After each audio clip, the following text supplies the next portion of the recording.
Makofi yanaruhusiwa kwa sababu hiyo yote ni shukurani tu. Asanteni sana.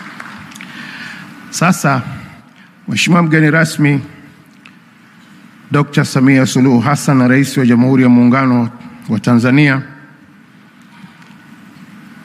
kinachofuatia sasa hivi ni salamu za mkuu wa mkoa Mheshimiwa Albert Chalamila. Karibu.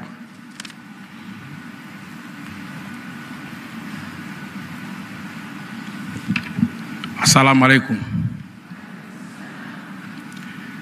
Mheshimiwa Rais wa Jamhuri ya Muungano wa Tanzania Daktari Samia Suluhu Hassan, Mufti na Sheikh Mkuu wetu wa Tanzania na viongozi wote wa meza kuu, karibuni sana Dar es Salaam. Nami naungana na wenzangu wote kuwatakieni kila laheri katika siku hii muhimu sana. Mheshimiwa Rais, kwa kweli ukumbi huu umependeza. Nilikuwa namwangalia mzee Kova nikasema hivi ni yule aliyekuwepo hapa Dar es Salaam. Naona kama watu wawili tofauti, lakini kumbe ni yule.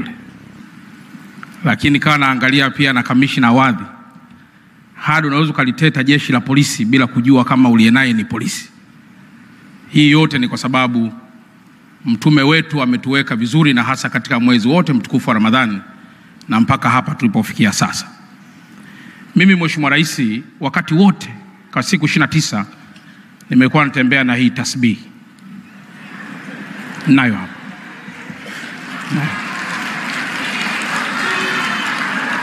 Na pale nyumbani Mheshimiwa Rais, kila wakitaka kuniloga mimi nasema tu Allahu Akbar, Allahu Akbar.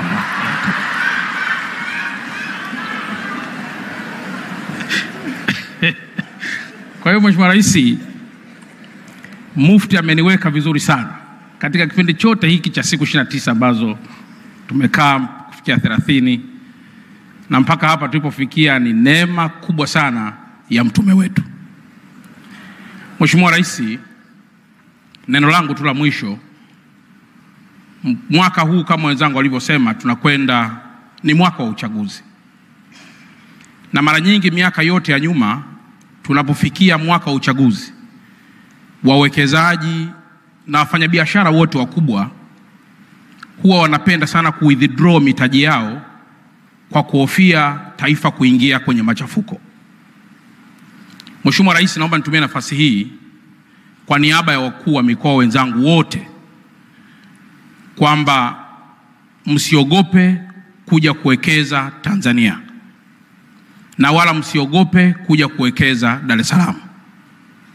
Naomba niwathibitishie kwamba katika kipindi ambacho tumejipanga vizuri sana kuhakikisha amani iliyopo inaendelea kutawala na kuwa hivi ilivyo, ni mwaka huu 2025. Lakini msingi wetu mkubwa sio tu vyombo vya dola, hapana. Tumejipanga kuendelea kutoa elimu kubwa kwa Watanzania wote na hasa wa Dar es Salaam na mali pengine kuhusu thamani ya amani na kulinda taifa letu. Hatuna baba wala mama mwingine wa kukimbilia tutakapochafua amani ya taifa hili.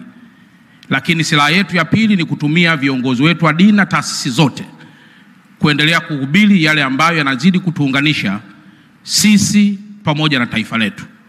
Na mwisho, kuendelea kukuombea zaidi wewe Mheshimiwa Rais ili usichoke. Maana wakati fulani wapo watu wanaweza kukatisha tamaa, lakini tunaamini kabisa kwamba kwa kuwa wewe unamfahamu Mungu na wakati wote unamuomba Mungu, nasi tutaendelea kukuombea ili usichoke na uendelee kutuongoza kwa vile ambavyo Mungu ameweka baraka hiyo kwako. Baada ya kusema haya, nashukuru sana na asanteni sana.